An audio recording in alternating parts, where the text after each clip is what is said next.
Hi, my name is Jason Sanders, and I'm Managing Director of Flycast Executive Search.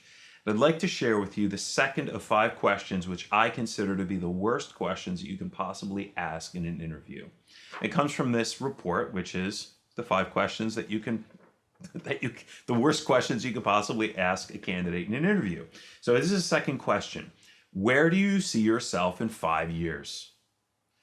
And the reason why I consider this to be a terrible question is that it's not going to really help you make a decision about whether the candidate is a good candidate for your open position. And it also doesn't reflect what you're really asking in a lot of cases. So none of us can really predict where we're going to be in 5 years. And there are a lot of, well, nowadays people are making more and more job changes over the course of their career. And the fact that somebody that wants to advance in their career may not be with your organization in 5 years is not necessarily a bad thing. It doesn't necessarily mean that they're not going to be able to provide value to your organization.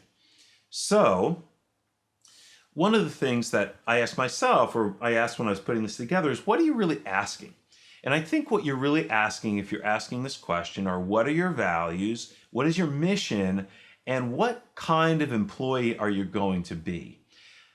And that last question is particularly important because you may have an open position that requires somebody that wants to move ahead quickly in their career, that wants to advance, that wants to do good, big things in their career. When I think about sales, I think about that because people want to continually either sell more or move up. Salespeople tend to be motivated, driven, and want to get ahead in their careers. So you could get that. So you'd be looking for that kind of an answer from that kind of a person.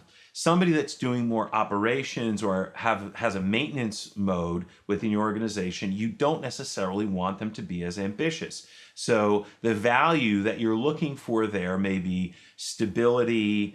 It may be I don't know, wanting to get along with coworkers or things that indicate that a person does not necessarily want to move quickly in their career, that they're going to be stable and steady within your organization. So how do you find these things out without asking the awful question that I asked at the beginning of this video? How would you like to develop professionally? Let me say that again. How would you like to develop professionally? This is going to give you a better read on the values that the person holds, on the direction that they have in their career, and whether they fit into the open position that you have. Again, if you want to download all 5 questions, you can find this report on our website.